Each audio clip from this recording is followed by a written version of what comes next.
história econômica brasileira e no vídeo de hoje quero finalizar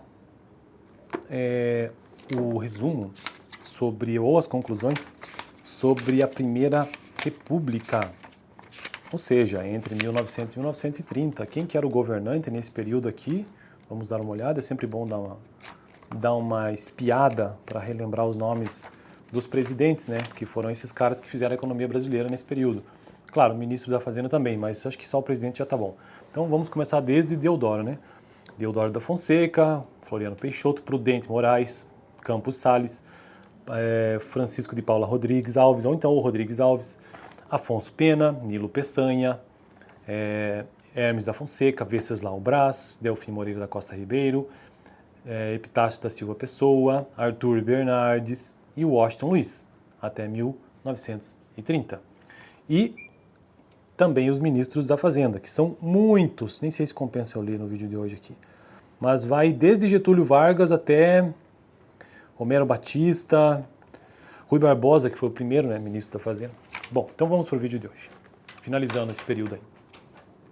O dramático, aqui ó, é certamente lícito inferir-se que os governos do regime anterior a 1930 fracassaram fundamentalmente ao não promover as mudanças estruturais necessárias para dar maior estabilidade macroeconômica ao país, tal como maior diversificação das exportações, uma base fiscal menos vulnerável a choques externos e assim por diante. Entretanto, operando em uma ordem econômica internacional em que, embora não isenta de severos choques, conseguiu-se preservar ou rapidamente restaurar suas características institucionais básicas. Os governos da Primeira República foram capazes de produzir estabilidade macroeconômica, sem precisar interferir profundamente, exceto no mercado de café, com a livre operação das forças de mercado, ainda que isso tenha sido feito ao custo de crescente endividamento externo. O dramático desequilíbrio externo sofrido pelo Brasil a partir do fim dos anos 20, em decorrência do colapso dos mercados internacionais de capital, da brutal contração do comércio mundial e dos problemas criados pela crise de superprodução de café, alterou completamente as condições de viabilidade da forma de inserção internacional na economia brasileira, consolidada na Primeira República. Isso criou, ironicamente, as condições de superação do antigo problema de como manter a estabilidade doméstica em face de choques externos sem nenhuma das grandes reformas estruturais ou institucionais que teriam sido necessárias em condições normais de funcionamento da economia internacional.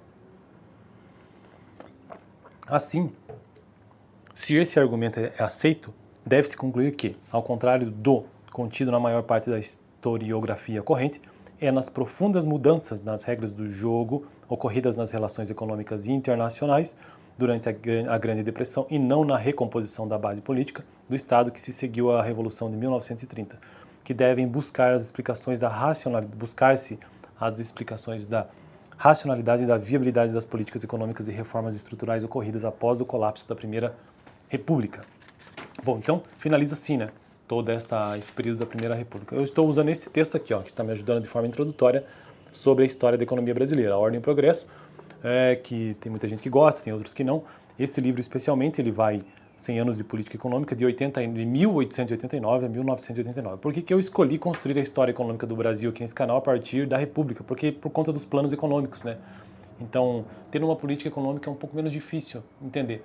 Mas, claro, se você quer entender um pouco mais da economia brasileira, é preciso tentar compreender desde o seu descobrimento lá em 1500, a partir dos ciclos, se quiser, né? A partir de ciclos ou outras situações locais ou não, regionais, enfim, ou a nível Brasil, mas desde o início, né? E eu resolvi começar primeiro pela República e depois eu vou pretendo retornar aos outros períodos também. Bom, próximo vídeo, então, capítulo 3 desse livro, que trata sobre crise, crescimento e modernização autoritária entre 1930 e 1945. Valeu!